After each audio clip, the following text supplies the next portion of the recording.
Las lluvias comenzaron en la primavera de 1315 y nadie les prestó demasiada atención al principio. En Inglaterra la gente estaba acostumbrada a que lloviera, era parte de la vida. Pero pasaron los días y las nubes no se fueron. Pasaron las semanas y el sol simplemente dejó de aparecer.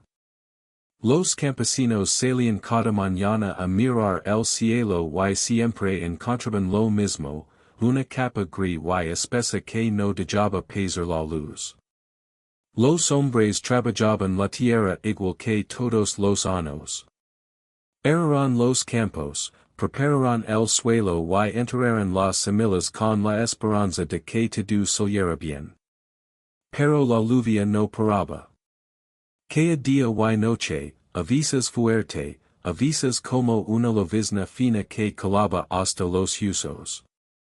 El suelo se empapó tanto que el agua ya no podía filtrarse más. Se formaron charcos enormes entre los surcos, y las semillas, en lugar de germinar, se pudrieron bajo el barro. Las mujeres miraban desde las puertas de sus casas con una preocupación que crecía cada día. Sabían lo que significaba una mala cosecha, habían pasado por años difíciles antes. Pero esto era diferente. Esto no tenía precedentes.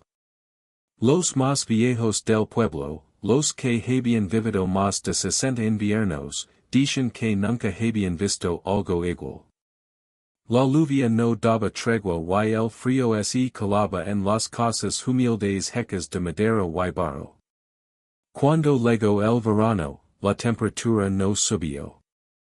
Hacía frío en julio y la gente tenía que quemar la poca leña que guardaban para el invierno. Los cultivos que lograron sobrevivir crecieron débiles y enfermos. Las espigas de trigo salían vacías o con granos pequeños y negros. Un hongo cubría las plantas, una mancha oscura que arruinaba lo poco que había crecido. Los campos parecían cementerios de vegetales podridos. Los animales empezaron a sufrir también. Sin pasto fresco, las vacas y ovejas perdían peso rápidamente. La leche escaseba y la que se podía obtener era aguada y de mal sabor. Los cerdos, que siempre comían cualquier cosa, empezaron a pelearse por las races más pequeñas. Los campesinos miraron sus graneros y vieron que las reservas del año anterior se estaban acabando. El trigo guardado, la cebada, la avena, todo se reduce día tras día sin posibilidad de reponerlo. Los caminos se convirtieron en ríos de barro. Era imposible viajar de un pueblo a otro sin hundirse hasta las rodillas. El comercio se detuvo porque los mercados quedaron incomunicados. Los pocos comerciantes que intentaban llevar grano de otras regiones simplemente no podían pasar. Los caballos se hundían, las carretas se atascaban y la carga se perdía entre el lodo. Los más pobres fueron los primeros en sentirlo. No tenían reservas, no tenían tierras propias, dependían de lo que pudieran ganar trabajando para otros. Pero cuando no hay cosecha, no hay trabajo. Los señores feudales dejaron de contratar brazas porque no había nada que recoger. Las familias enteras se quedaron sin ingresos y sin comida al mismo tiempo. El hambre comenzó como un dolor sordo en el estómago. Al principio era soportable, una molestia que se podía ignorar trabajando. Pero pasó a ser un vacío constante, un ruido que no se calaba en y de día en y de noche. Los niños lloraban pidiendo pan y las madres no tenían nada que darles. El pan, ese alimento básico que siempre había estado allí, empezó a convertirse en un lujo. Las autoridades locales no sabían qué hacer. Los señores feudales tenían sus propios graneros, pero pensaban primero en sus familias y en sus soldados. La caridad que la iglesia solía dar ese redujo porque ya no había sufficient para todos. Los monasterios, que siempre ayudaban a los pobres, vieron como las filas de necesitados crecían cada día y sus reservas se vaciaban rápidamente. En agosto, cuando el calor debería haber ayudado a secar los campos, la lluvia seguía cayendo. Las pocas verduras que alguien lograba cultivar en huertos pequeños se pudrían antes de crecer. Las coles, las cebollas, los nabos, todo se volvía una masa blanda y maloliente. Las familias empezaron a comer lo que encontraban en el campo, ortigas, dientes de león, cualquier planta verde que pareciera comestible. Los niños pequeños eran los que más sufrían. Sus cuerpos, que necesitaban alimentarse para crecer, se volvían flacos y pálidos. Las madres los cargaban envueltos en trapos, intentando mantenerlos calientes, pero muchos empezaron a enfermar. La diarrea y las fibras se extendieron entre los más débiles. Sin fuerzas para luchar, los más pequeños comenzaron a morir. Los hombres intentaban cazar.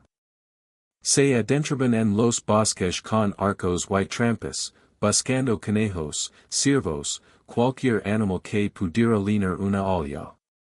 Pero los bosques también sufrían. Los animales salvajes emigraban buscando mejores lugares o simplemente morían de hambre también. Cada vez era más difícil encontrar algo, y cuando lo encontraban, tenían que pelear con otros hombres por el mismo animal. Las mujeres hervían cualquier cosa que pudiera tener algún valor nutritivo. Hervían huesos viejos una y otra vez, hasta que el agua apenas tenía sabor. Hervían cuero, cinturones, botas viejas, esperando que el preciso de cocina ablandara lo suficiente para poder masticar algo. Masticaban sin poder tragar, solo para engañar al estómago un rato más. El hedor empezó a extenderse por los pueblos.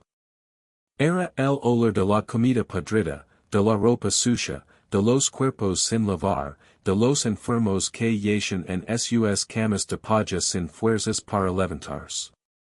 Un olor ácido y pesado que se quedaba en las calles y en las casas, que impregnaba la ropa y el cabello, que recordaba constantemente que algo estaba terriblemente mal. Los ancianos fueron los siguientes en caer. Sus cuerpos, ya gastados por los años, no resistieron la falta de alimento. Se acostaban un día y ya no se levantaban. Los enterraban rápidamente, sin ceremonia, sin cura, sin nada.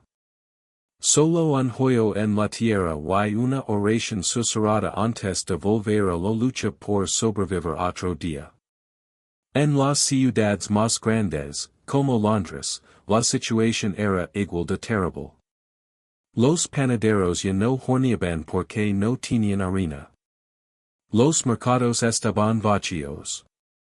La gente vagaba por las calles con los ojos hundidos, buscando entre la basura algo que otros hubieran tirado. Los mendigos se multiplicaron hasta el punto de que era imposible caminar sin tropezar con alguien pidiendo limosna. El frío del invierno que se acercaba aterrorizaba a todos. Sabían que sin comida, sin reservas, sin animales que sacrificar, el invierno sería una sentencia de muerte.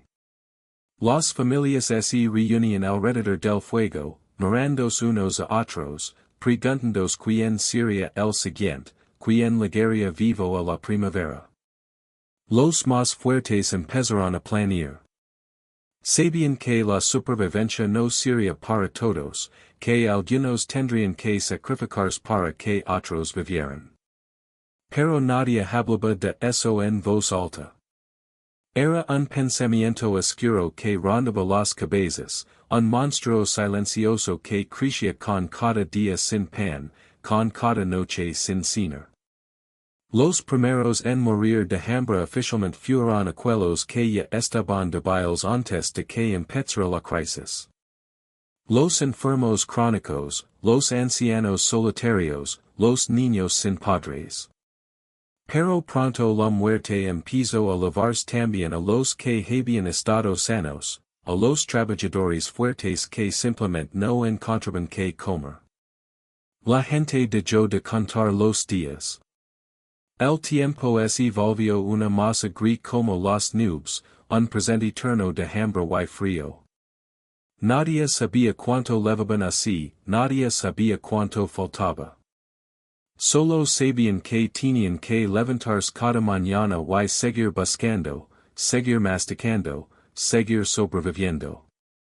La primavera prometía ser la salvación, pero el invierno tenía que pesar primero. Ese invierno de 1315, el primero de muchos, prometía ser el más largo y el más cruel que Inglaterra hubiera conocido jamás. La gente se preparó como pudo, con los dientes apretados y el miedo en el estómago, esperando un milagro que no llegaría pronto. Cuando las reservas de grano se acabaron por completo, la gente tuvo que mirar al suelo. No para sembrar, porque sembrar ya no servía de nada con tanta lluvia. Tuvieron que mirar al suelo para encontrar cualquier cosa que pudiera masticarse y tragarse. Las raíces de los árboles, esas que antes nadie consideraba comida, se convirtieron en el plato principal de muchas familias. Los campesinos salían al bosque con palas y cuchillos. Cavaban alrededor de los robles y los fresnos, buscando raíces gruesas que pudieran hervirse durante horas. Las raíces tenían un sabor amargo, a tierra y a madera, pero después de tanto hervir se ablandaban lo suficiente para poder masticarlas. Los niños las comían haciendo muecas, pero las comían, porque no había nada más. Las bolotas también sirvieron. Siempre habían sido comida para cerdos, pero los cerdos ya no estaban. Las mujeres recolectaban las bolotas quedas, las partían, las molían entre piedras y obtenían una harina oscura y arenosa. Con esa harina intentaban hacer una especie de pan, pero no subía, no fermentaba, solo daba una masa pesada que se deshacía en la boca con sabor a tocino. Comer muchas bolotas irritaba el estómago, causaba retortijones y diarrea, pero al menos llenaba. La corteza de los árboles también fue utilizada. Los hombres arrancaban tiras largas de corteza de los ábalos y los olmos. La capa interior, la más cercana a la madera, era la que tenía alguna sustancia. La raspaban con cuchillos, la hervían y obtenían una pasta gelatinosa que apenas sabía a nada, pero que podía comerse. Algunos la mezclaban con raíces machacadas para darle más cuerpo. La gente comía musgo. Ese musgo verde y húmedo que crecía en las piedras y en los troncos quedos. Lo arrancaban a puñados y lo hervían como si fuera verdura. El musgo retenía agua y daba una sensación de frescura en la boca, pero no alimentaba realmente. Solo engañaba al estómago por un rato, lo hacía creer que había recibido algo. Las ortigas se convirtieron en un alimento preciado.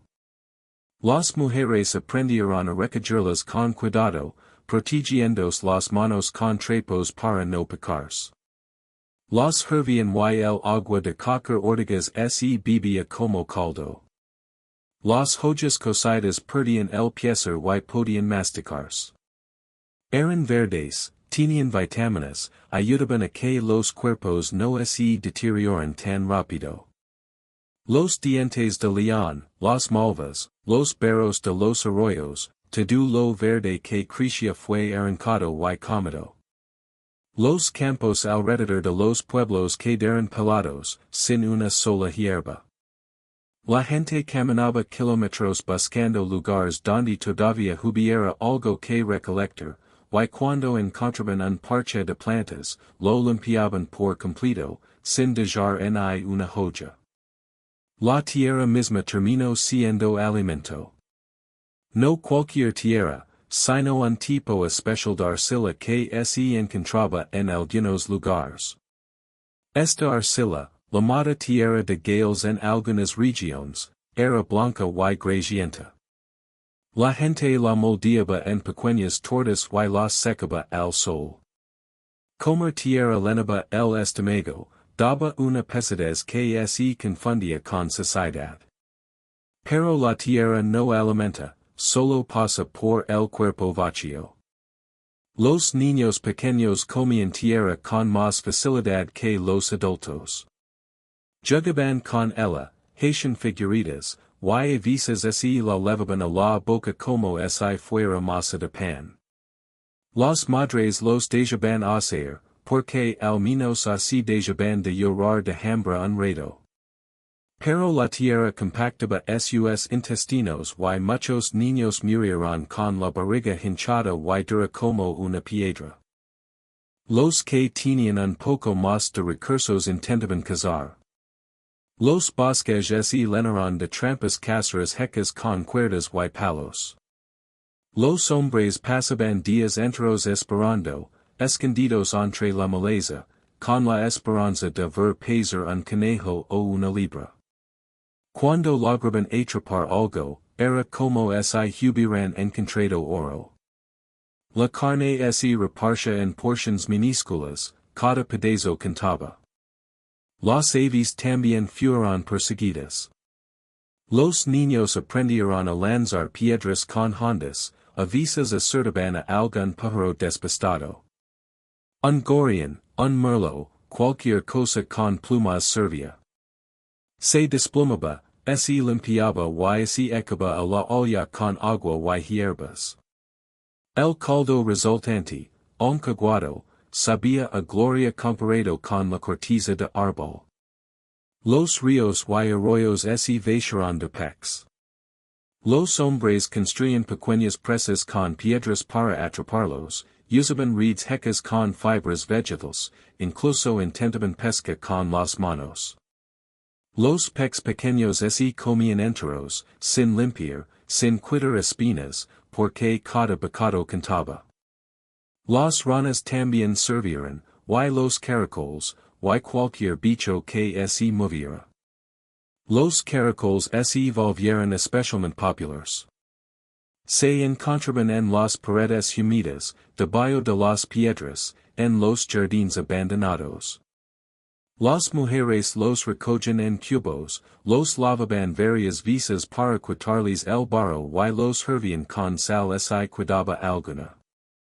La carne de caracol, aunque pequeña, era proteína pura. Los niños aprendieron a sacarlos de las conchas con palitos puntiagudos. Los gatos desaparecieron de las casas. No de golpe, sino de uno. Primero se notaba que el gato no estaba, luego alguien recordaba haber visto a un vecino lavarse algo envuelto en un trapo. Nadie preguntaba, nadie decía nada. Todos sabían lo que significaba.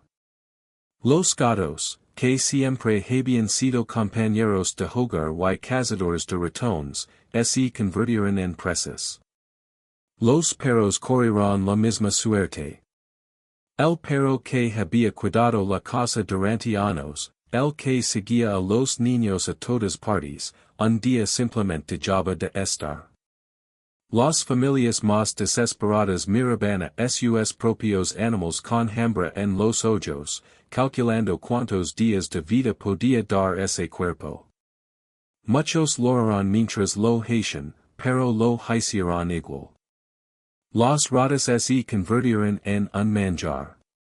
Siempre habían estado allí, en los establos, en los graneros, en los rincones oscuros de las casas. Antes se les declaraba la guerra, se ponian trampas para eliminarlas. Ahora esas mismas trampas se usaban para capturarlas vivas. Una rata gorda podía dar un buen caldo, y su carne, aunque negruzca y de sabor fuerte, se comía con avidez. Los hombres más hábiles construían trampas complejas para ratas, con cibos de corteza o de huesos viejos. Los vendían a los vecinos o intercambiaban varias ratas por un poco de sal. El olor a rata asada se volvió común en las aldeas, un olor que antes hubiera dado asco pero que ahora hacía salivar. Los cuervos y otras aves carroñeras también fueron cazados. Eran difíciles de atrapar porque desconfiaban de los humanos, pero cuando alguien lograba matar un cuervo a pedradas, era un pequeño tesoro. Su carne dura y curiosa se cocha durante horas para ablandarla, y hasta los huesos se parchan para chupar el tuétano. Las familias que vivían cerca de la costa tuvieron algo más de suerte. En las playas recogían mariscos, mejillones, lapas, cangrejos. Las mujeres pasaban horas agachadas entre las rocas, llenando cubos con cualquier criatura marina que pudiera comerse. Las algas también se recolectaban, se secaban y se molían para mezclarlas con otras harinas. Pero incluso el mar se volvió más hostil con el mal tiempo. Las tormentas hacían peligroso acercarse a la orilla, y los barcos de pesca no podían salir. El pescado fresco, que antes llegaba a los mercados, simplemente dejó de llegar. Los pescadores, sin poder trabajar, se unieron a las filas de los hambrientos. La comida, cualquier comida, se convirtió en la única obsesión. La gente cenaba con pan, con carne, con cualquier cosa que hubiera despreciado en tiempos mejores. Recordaban las comidas pasadas con una nostalgia dolorosa, imaginando banquetes que nunca habían tenido. El hambre ocupaba todos los pensamientos, no dejaba espacio para nada más. Los que tenían algo de dinero iban a los mercados, pero los mercados estaban casi vacíos. Los pocos vendedores que aparecían pedían precios imposibles. Lo que antes costaba un penique ahora valía 10, y luego 20, y luego lo que el vendedor quisiera pedir. La gente vendía sus herramientas, su ropa, sus muebles, cualquier cosa por un poco de harina. El truque volvió a ser común, como en tiempos antiguos. Una olla de cabra por un saco de habas secas. Un buen cuchillo por una hogaza de pan. Un abrigo de lana por un puñado de guisantes. Las cosas materiales perdieron todo su valor, solo importaba lo que pudiera comerse. Los niños aprendieron rápidamente que la comida era lo más importante del mundo. Dejaron de jugar, dejaron de reír. Pasaban el día buscando, rebuscando, preguntando. A veces encontraban algo que los adultos habían pasado por alto, una baya escondida, un caracol en una grida, una nuez olvidada. Esos pequeños hallazgos los celebraban como grandes victorias. El invierno se acercaba y todos sabían que lo peor estaba por llegar. Lo que habían comido hasta ahora, por malo que fuera, era mucho más de lo que tendrían cuando la nieve cubriera el suelo. Las familias miraban sus pobres reservas, unos pocos puñados de harina de pelota, algunas raíces secas, un trozo de cuero hervido guardado para más tarde. No era suficiente, nunca sería suficiente. La gente empezó a hacer cosas que nunca imaginó. Cosas que violaban todas las reglas que les habían enseñado desde niños. El hambre no entiende reglas, no respeta la moral, no escucha la voz de Dios. El hambre solo grita dentro del cuerpo, y ese grito es más fuerte que cualquier otra cosa. Los animals comenzarán a morir antes que las personas. Los campesinos miraban sus establos con angustia, viendo como las vacas adelgazaban día tras día. Sus costillas se marcaban bajo la piel, sus ojos se hundían, su mirada se volvía triste y lejana. No tenían pasta que comer, solo un poco de paja podrida y agua sucia. Las vacas dejaron de dar leche, y las que todavía daban algo, ofrecían un líquido aguado y amargo que los niños escupían. Las ovejas siguieron el mismo camino. Sus lanas, antes esponjosas y blancas, se volvieron sucias y enrenadas. Se acurrucaban unas contra otras buscando calor, pero el frío y el hambre las mataba igual. Los pastores encontraban cada mañana algún animal muerto en el campo, tizo por la helada, con la boca abierta y los dientes mostrando una mueca terrible. Los cerdos, que siempre habían sido los más resistentes, empezaron a enfermar. Sin balotes, sin desperdicios que comer, escarbaban la tierra buscando lombrices y races. Pero la tierra estaba tan empapada que muchas veces solo encontraban barro. Los cerdos flacos y débiles caen en cualquier infección, y cuando uno cae enfermo, pronto todos los demás seguían el mismo camino. Entonces llegó la peste entre los animales. Nadie supo exactamente cómo empezó, pero un día una vaca amaneció temblando, con fiebre, echando espuma por la boca. Al día siguiente había 10 vacas igual. La enfermedad se extendió como el fuego, saltando de un establo a otro, de una aldea a la siguiente. Los animales morían con los ojos abiertos, rígidos, como si hubieran visto algo horrible. Los hombres que entendían de bestias dijeron que era carbunco. Otros hablaban de fiebre aftosa, una enfermedad que llenaba la boca de las vacas de lagas y les impedía comer. Pero daba igual el nombre, el resultado era el mismo, animales muertos por docenas, apilados en los campos, esperando ser enterrados o quemados. Pero enterrar un animal requiere trabajo, y quemarlo requiere lina. Y la gente ya no tenía fuerzas para trabajos inútiles. Los cadáveres de los animales quedaron donde caen, al lado de los caminos, en medio de los campos, cerca de los arroyos.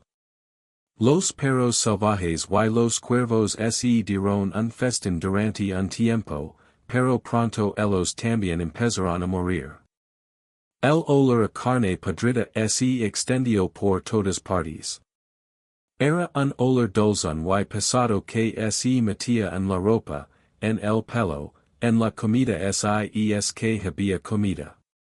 Las moscas se multiplicaron como nunca, nubes enteras de moscas zumbando sobre los cuerpos de los animales, entrando en las casas, posándose en la cara de los niños que ya no tenían fuerzas para espantarlas. Cuando los primeros animales murieron, la gente tuvo miedo de acercarse. Sabían que la carne enferma podía contagiar, que comer de un animal muerto por peste era jugar con la muerte. Pero el hambre es más fuerte que el miedo, y pronto los más atrevidos se acercaron con cuchillos a los cadáveres. Cortaban la carne podrida, evitando las partes más verdes, las que olían peor. Buscaban los músculos, los pedazos que todavía parecían medianamente sanos. Arrancaban tiras de carne y las levaban a sus casas envueltas en trapos, corriendo antes de que alguien les viera o antes de que otro hambriento reclamara su parte. Las mujeres hervían esa carne durante horas. Hervirla mataba los germans, dicen, o al menos eso querían creer. Echaban mucha agua, mucha lina, mucho tiempo, esperando que el fuego purificara lo que la enfermedad había contaminado. El caldo resultante era oscuro y tenía un olor raro, pero era caldo, era algo caliente en el estómago. Los que comieron de esa carne empezaron a enfermar también. Les daba fiebre, vómitos, diarreas que no paraban. Algunos sobrevivieron, otros no. Pero nadie relacionaba su enfermedad con la carne del animal muerto, o si lo hacían, preferían no pensar en ello. Preferían creer que había sido otra cosa, cualquier otra cosa, porque la alternativa era no comer. Los caballos también murieron. Los caballos eran valiosos, servían para ir, para tirar de los carros, para viajar. Pero sin avena que darles, sin hino, los caballos se debilitaron igual que las vacas. Los dueños los miraban con desesperación, sabiendo que si el caballo moría, perderían su herramienta de trabajo más importante. Pero el hambre no entiende de herramientas. Los caballos empezaron a caer en los caminos, desplomados sin fuerzas, con los ojos en blanco. Los dueños loraban sobre ellos, los acariciaban, les susurraban palabras de disculpa mientras les clavaban un cuchillo en el cuello para provocar la carne antes de que se pudriera. La carne de caballo se convirtió en un lujo. Era dura, fibrosa, costaba masticarla, pero tenía más sabor que cualquier otra cosa que hubieran comido en meses. Los huesos de caballo se guardaban para hervirlos una y otra vez, hasta que se volvían quebradizos y se deshaían entre los dedos. Los perros empezaron a mirar a sus dueños con desconfianza. Los perros huelen el miedo, huelen el peligro, y seguramente olían también el hambre que brillaba en los ojos de los humanos. Algunos perros huyeron al bosque, prefiriendo enfrentarse a la naturaleza salvaje que cuidarse con esas criaturas que los miraban como si fueran comida. Los que se quedaron, los leales, los que siempre habían protegido la casa, acabaron en la olla igualmente. Era más difícil matar a un perro que a un gato, porque el perro mira a los ojos, mueve la cola, busca cariño incluso en los peores momentos. Pero el hambre endurece el corazón, y muchos hombres aprendieron a no mirar a los ojos mientras el cuchillo hacía su trabajo. Los gatos no tuvieron ninguna oportunidad. Eran pequeños, fáciles de atrapar, y su carne, aunque poca, era tierna. Los niños loraban cuando desaparecía el gato de la casa, pero los niños aprendieron rápido a no preguntar, a no llorar, a no aferrarse a nada que pudiera comerse. Los ratones y las ratas se convirtieron en el plato más común. Eran difíciles de atrapar, rápidos y escurridizos, pero se multiplicaban rápido. Los hombres pasaban horas diseñando trampas, mejorándolas, compartiendo técnicas. Una buena trampa de ratas podía alimentar a una familia un día entero si había suerte. Las ratas se asaban en palos sobre el fuego, como si fueran conejos pequeños.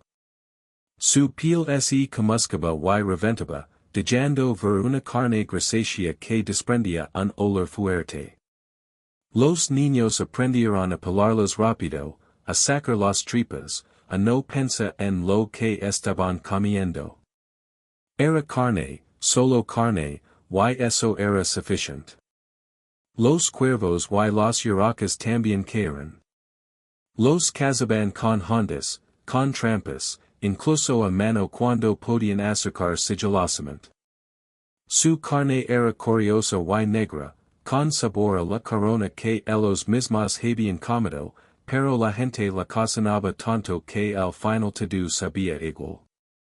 Los gorriones, los mirlos, cualquier pájaro que volara era objetivo.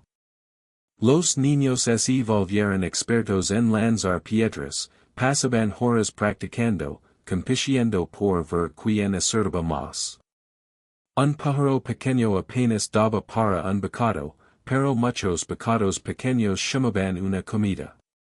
Los huevos de las aves silvestres también se buscaban. Las mujeres trepaban a los árboles arriesgando el cuello, mechan la mano en los nidos esperando no encontrarse con una serpiente o un avispón. Los huevos se bebían crudos, con cascara incluida, sin desperdiciar nada. En los ríos, la pesca se volvió una obsesión. No quedaban peces grandes, todos habían sido atrapados hacía tiempo. Ahora solo quedaban pececillos del tamaño de un dedo, renacuajos, larvas de insectos. Todo lo que se movía en el agua se consideraba comida, todo se calaba con redes de tela muy tupida. Las ranas croaban por las noches, ese croar era como una invitación a cenar. Los hombres salían con antorchas, deslumbraban a las ranas las atrapaban con las manos. Las ancas de rana, antes consideradas un plato extraño, ahora eran un manjar que se vendía caro en los mercados clandestinos. Los caracoles, esos bichos lentos y babosos que siempre habían sido plaga en los huertos, se volvieron preciados. Las mujeres los recogían por cientos, los mechan en sacos de tela, los dejaban ayunar unos días para que soltaran la tierra que levaban dentro, y luego los hervían con sal y hierbas. Las lombrices de tierra también sirvieron. Los niños las desenterraban, las lavaban y las comían crudas a escondidas de sus padres. Tenían sabor a tierra mojada, pero eran blandas y fáciles de tragar. Los padres hacían la vista gorda, porque cualquier cosa que los niños encontraran por sí mismos era una boca menos que alimentar. Los insectos grandes, como los escarabajos y los grillos, también desaparecieron. Los niños los cazaban como si fueran un juego, pero era un juego de vida o muerte. Cada bicho atrapado significaba un poco de proteína, un poco de energía para seguir buscando al día siguiente. Los animales salvajes del bosque, los que habían logrado sobrevivir, se volvieron extremadamente cautelosos. Los ciervos, los jabalíes, incluso los lobos, aprendieron a esconderse de los humanos. Porque los humanos se habían vuelto más peligrosos que cualquier depredador, más implacables, más desesperados. Los lobos, que normalmente evitaban a las personas, empezaron a acercarse a las aldeas. Atraídos por el olor de los cadáveres, por la debilidad de los animales que aún vivían, los lobos se volvieron audaces. Hubo noches en que se escuchaban alidos muy cerca de las casas, y la gente se acercaba alrededor del fuego temblando de miedo. Pero el miedo a los lobos era pequeño comparado con el miedo al hambre. Un lobo podía matar a una persona, pero el hambre mataba pueblos enteros. La gente miraba a los lobos y pensaba en su carne, en su piel, en todo lo que un lobo muerto podía proporcionar. El cazador se convertía en cazado, y nadie sabía quién era quién en esa cadena de supervivencia. El campo quedó desolado. Sin animales, sin pájaros, sin insectos apenas. Un silencio extraño se instaló en los paisajes, un silencio de muerte. Ya no se escuchaba mugir a las vacas, ni bailar a las ovejas, ni canta a los gallos. Solo el viento y la lluvia, siempre la lluvia, acompañaban a los humanos en su lucha diaria. Los humanos miraban a su alrededor y veían un mundo vacío. Los establos estaban vacíos, los corrales vacíos, los bosques mudos. Elos mismas estaban medio vacíos, con la piel pegada a los usos, con los ojos grandes y brillantes de fibra o de hambre. Pero seguían vivos. Por alguna razón, seguían vivos cuando tantos animales habían muerto. Quizás era su inteligencia, quizás su terquedad, quizás solo la suerte. Pero seguían vivos, respirando, buscando, esperando. Esperando que la lluvia parara, que el sol volviera, que la tierra diera frutos otra vez. Esperando, simplemente, no morir, los caminos de Inglaterra se llenaron de gente. No eran viajeros normales, no eran comerciantes con sus mercancías ni peregrinos con sus rizos. Eran personas que caminaban porque no tenían otro lugar donde estar, porque quedarse quietos significaba aceptar la muerte. Hombres, mujeres y niños avanzaban lentamente por senderos convertidos en barro, con los pies hinchados y envueltos en trapos. Los llamaban los famélicos. Caminaban en grupos pequeños o solos, siempre con la mirada fija en el suelo, buscando algo que comer mientras se movían. No tenían destino fijo, solo iban de un pueblo a otro, mendigando donde podían, robando cuando era necesario. Algunos levaban semanas andando, otros meses, y habían perdido la cuenta de los lugares que habían visto. Cuando llegaban a una aldea, los vecinos los miraban con miedo. Sabían lo que traían aquellos caminantes, bocas que alimentar, enfermedades que contagiar, manos que podían robar lo poco que quedaba. Las puertas se cerraban antes de que pudieran acercarse, las ventanas se atrancaban, los perros se soltaban para ahuyentarlos. Pero los famélicos no se iban fácilmente. Se sentaban en las afueras del pueblo, cerca del camino, y esperaban. A veces alguien se apiadaba y les tiraba una corteza dura, un hueso roído, algo que ya no servía para nada. Otras veces no recibían nada, solo gritos y piedras para que siguieran su camino. Los niños famélicos daban más pena que los adultos. Eran escuelitos con piel, con los ojos demasiado grandes y las costillas marcadas como tablas de lavar. Se sentaban en el barro sin llorar, sin pedir, solo mirando con una fijeza que asustaba. Las madres de los pueblos apartaban a sus hijos cuando veían acercarse a aquellos pequeños fantasmas. Los ancianos eran los primeros en quedarse atrás en los caminos. No tenían fuerzas para mantener el paso de los más jóvenes, y nadie podía cargar con ellos. Se sentaban al borde del sendero, apoyados en un árbol o en una piedra, y decían a los demás que siguieran, que ya los alcanzarían. Todos sabían que no era verdad. Los cuerpos se acumulaban en las quinitas. Al principio alguien se tomaba la molestia de enterrarlos, cavaba un hoyo poco profundo y los tapaba con tierra. Pero pronto no hubo fuerzas ni tiempo para eso.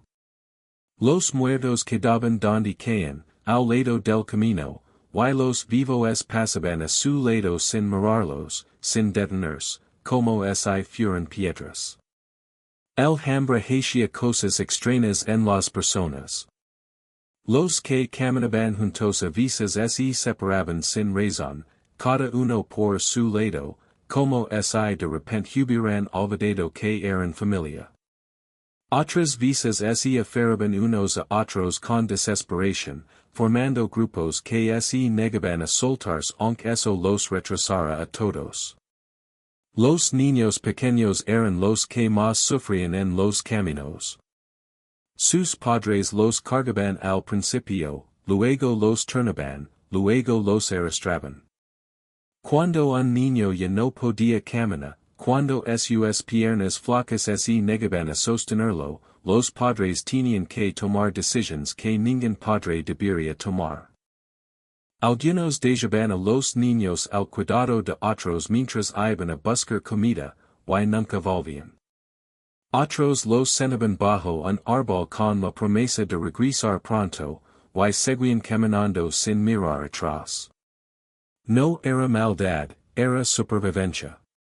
El instinto decía que los adultos tenían más posibilidades, que los niños quizás no llegarían de todas formas.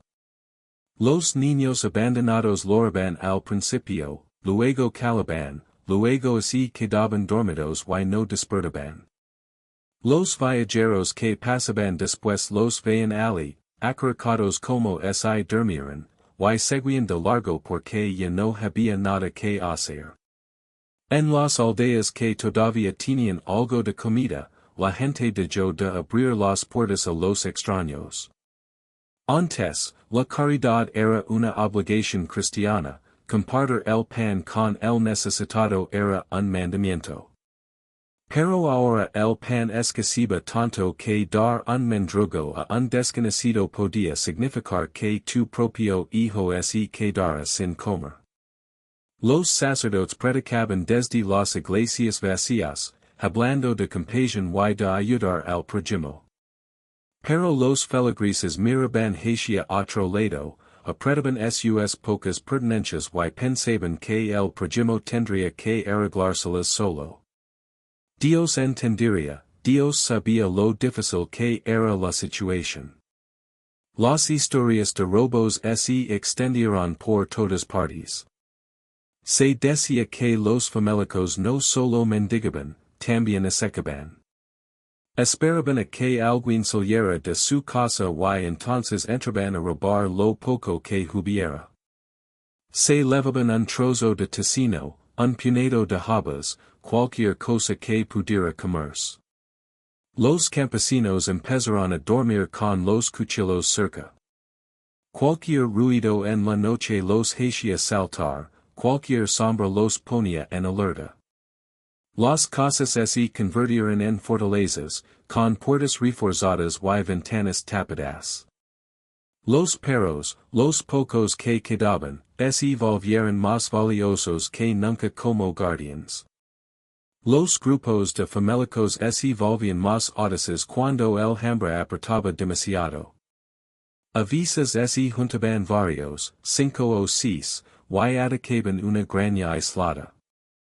No querían matar, solo querían comida, pero cuando los dueños se resistían, las cosas se ponían feas.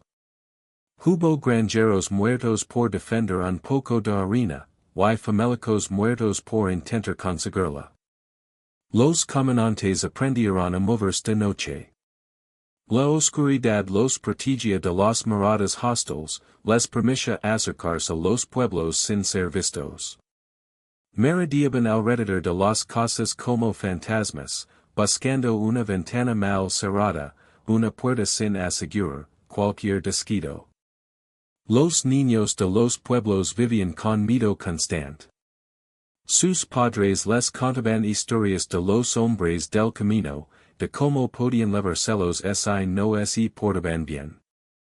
Los niños miraban hacia los senderos y creían ver figuras moviéndose entre los árboles, esperando el momento de atraparlos.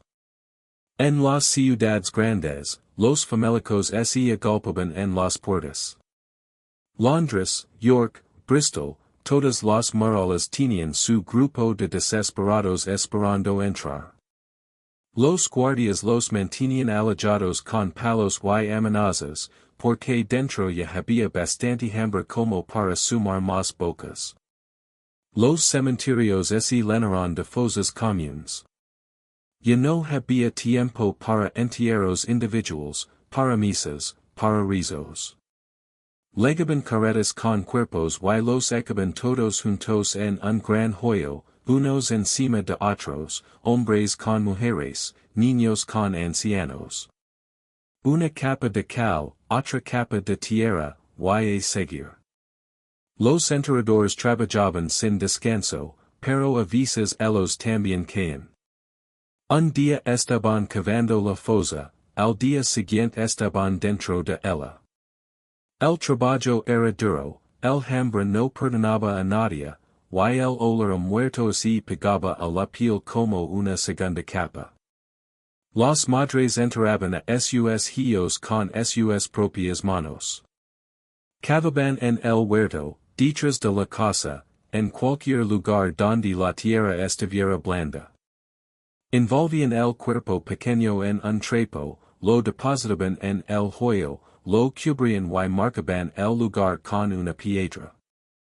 Luego volvían a la casa y seguían viviendo, porque aún quedaban otros hijos que alimentar. Los hijos enterraban a sus padres igual. Sin lágrimas, sin palabras, solo el trabajo de cavar y topar. El cuerpo del padre, que había sido fuerte y trabajador, pesaba menos que un saco de patatas. Lo metían en la tierra y luego se preguntaban que iban a hacer ahora solos. Los que no tenían a nadie que los enterrara quedaban donde morían. En los caminos, en los campos, en las plazas de los pueblos. Los cuerpos se hinchaban, reventaban, y el olor se volvía insoportable. Pero ya nadie tenía fuerzas para moverlos, así que aprendieron a convivir con el heder. Los perros salvajes y los cuervos hacían su trabajo. Se acercaban a los cuerpos y se daban banquetes de carne humana. La gente los miraba hacer y sentía algo raro, una mezcla de asco y de envidia. Los perros comían, ellos no. Algunas personas empezaron a mirar a los muertos de otra manera. Si los perros podían comer, ¿por qué ellos no? Era un pensamiento que venía solo, que se metía en la cabeza sin avisar. La mayoría lo apartaba rápidamente, se persignaba, rezaba un Padre Nuestro. Pero el pensamiento volvía, siempre volvía, especialmente cuando el estómago rugía. En algunas aldeas apartadas, donde la desesperación llegó al límite, ocurrieron cosas de las que nadie quería hablar. Cosas que los cronistas solo mencionaban en susurros, en latín, para que los no entendieran. Cosas que la gente negaba haber visto aunque todos supieran que era verdad. Se decía que en algunos lugares, cuando alguien moría, los vecinos no avisaban al cura. Esperaban un tiempo, miraban por la ventana, y cuando estaban seguros de que nadie vigilaba, salían con cuchillos. Un muerto no necesitaba ya su carne, y los vivos sí. Estas historias nunca se confirmaban, siempre eran de otro pueblo, de otro condado, de algún lugar lejano. Pero todos las conocían, todos las repetían en voz baja, y cuando alguien desaparecía, cuando un cuerpo no aparecía, la gente se miraba con desconfianza. Los niños aprendieron a no alejarse de casa. Los padres les decían que tuvieran cuidado con los lobos, pero los lobos no eran lo peor. Lo peor eran los humanos, los que tenían hambre, los que miraban a un niño solo y veían comida. El invierno de 1316 fue el más largo que nadie recordaba. La nieve cubrió los caminos y los cuerpos, todo quedó blanco y silencioso. Los famélicos que aún caminaban se hundían en la nieve y no volvían a levantarse. Los que se quedaron en las aldeas miraban hacia fuera y veían un mundo vacío, limpio, como si nada malo hubiera pasado. Pero cuando la nieve se derritió, aparecieron los cuerpos. Cientos, miles de cuerpos que habían esperado bajo el hielo su momento de ser vistos. Los arroyos arrastraban restos, los campos estaban sembrados de huesos, los caminos eran largos cementerios. Los supervivientes salieron de sus casas y vieron aquel espectáculo. Habían sobrevivido al invierno, pero no sabían si eso era una bendición o una maldición. Tenían que seguir viviendo en un mundo lleno de muertos, en una tierra que apestaba a podredumbre, en una sociedad que ya no existía. Los lazos que unían a las personas se habían roto. Los vecinos se miraban con recelo, los familiares guardaban secretos, los amigos se habían convertido en extraños. El Hambre había hecho su trabajo, había matado a muchos, pero a los que dejó vivos los transformó en otra cosa. Los caminos siguieron llenos de gente mucho después de que la lluvia parara. Seguían caminando, buscando un lugar mejor, una aldea que tuviera comida, un futuro que no llegaba. Eran los fantasmas de la gran hambruna, condenados a vagar sin descanso, recordando lo que habían visto, lo que habían hecho, lo que habían comido para seguir vivos. La primavera de 1317 llegó sin hacer ruido. Un día la gente miró al cielo y notó que las nubes no eran tan espesas. Al otro día vieron un tenue rayo de sol filtrarse entre la niebla. Nadie dijo nada al principio, como si hablar de ello pudiera espantarlo. Pero el sol siguió apareciendo, cada día un poco más fuerte. Los campos empezaron a secarse. El barro que había tragado semillas y esperanzas durante 2 años comenzó a endurecerse, a formar costras que luego se rompían en pedazos. Los campesinos salían a tocarlo, a sentirlo entre los dedos, incrédulos después de tanto tiempo de humedad. La tierra volvía a ser tierra. Algunos se animaron a errar. Sacaron los arados oxidados, engancharon los pocos animales que habían sobrevivido o se pusieron ellos mismos al frente, tirando de la madera con sus propios cuerpos flacos. Había que sembrar, había que intentarlo una vez más. No quedaba otra opción. Las semillas eran un problema. Nadie había podido guardar grano para sembrar porque todo se había comido. Los pocos que tenían algo escondido lo sacaron con miedo, contando cada semilla como si fuera oro. Los enterraron en la tierra con las manos, haciendo agujeros uno por uno, rezando mientras lo hacían. El verano trajo calor. Un calor suave al principio, luego más fuerte, luego un calor que parecía una bendición. Las plantas crecieron como hacía años no crecían. Los talos se erguían firmes, las espigas se llenaban de grano, los campos se tenían de verde y luego de dorado. Era casi un milagro. La gente miraba los cultivos con una mezcla de alegría y miedo. Alegría por lo que veían, miedo de que algo pudiera arruinarlo otra vez. Algunos no podían dormir pensando en tormentas, en plagas, en cualquier cosa que les quitara lo que por fin tenían delante de los ojos. Cuando llegó el momento de la cosecha, todo el mundo salió al campo. Hombres, mujeres, niños, ancianos, todos trabajaban desde el amanecer hasta que la luz se iba. Segaban con hawks afiladas, ataban los manojos, los apilaban en carretas. Nadie quería perder ni una espiga, ni un solo grano. El pan volvió a las casas. Era un pan moreno, tosco, hecho con harina mezclada de todo lo que había, pero era pan. La gente lo partía en pedazos pequeños y lo masticaba despacio, saboreando cada miga como si fuera la primera vez. Algunos lloraban mientras comían, otros reían sin razón, otros simplemente cerraban los ojos y sentían la vida volver a sus cuerpos. Pero la alegría de la cosecha no borró lo que había pasado. Las familias tenían silas vacías alrededor del fuego. Había niños que faltaban, padres que no volverían, abuelos que descansaban en tumbas sin nombre. Los supervivientes y miraban unos a otros y sabían que eran los elegidos, los que por alguna razón habían logrado seguir vivos. Los pueblos habían cambiado. Muchas cosas estaban vacías, con las puertas abiertas y la maleza creciendo dentro.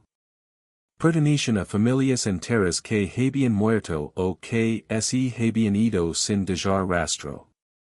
Nadie se atrevía a ocuparlas al principio, como si aún estuvieran habitadas por fantasmas. Los que regresaban a sus aldeas después de meses caminando encontraban un paisaje desolador.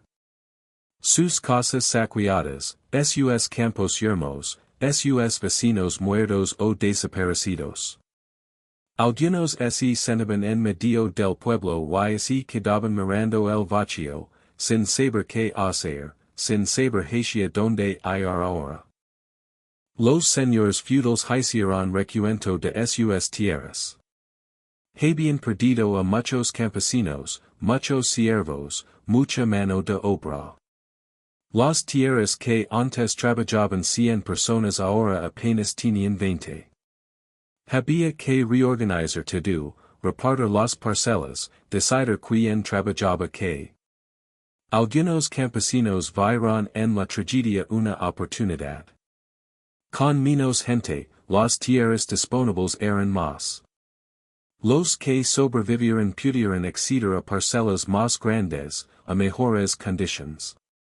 Pero eso no consolaba a nadie, porque todos habrían preferido tener a sus muertos vivos y seguir en la pobreza.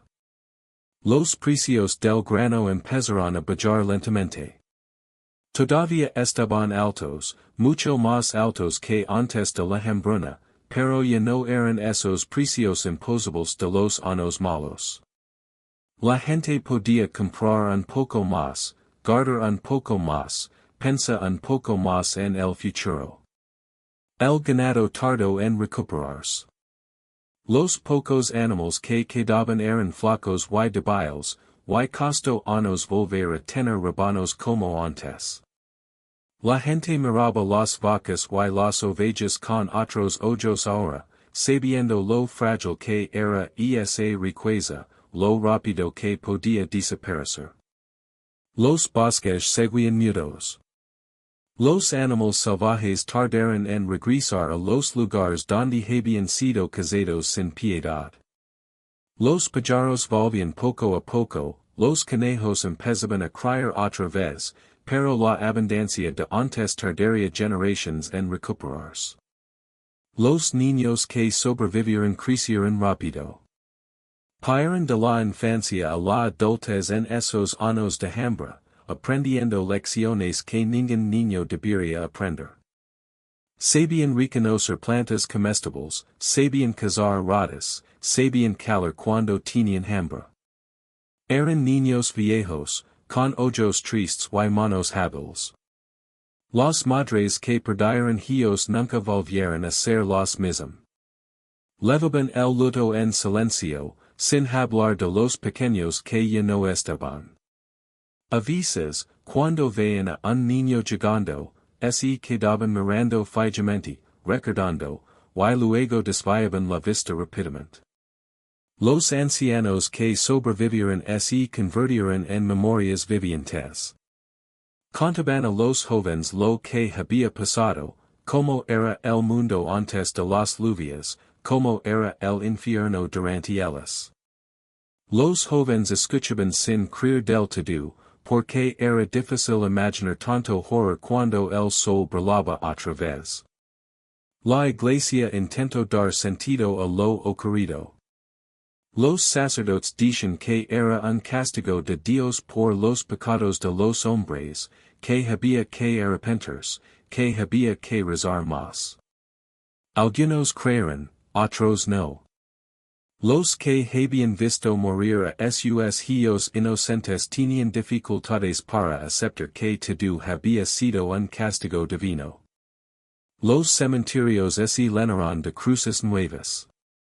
Cruces de madera tosca, con nombres escritos a cuchillo o con letras que alguien recordaba haber visto en una misa.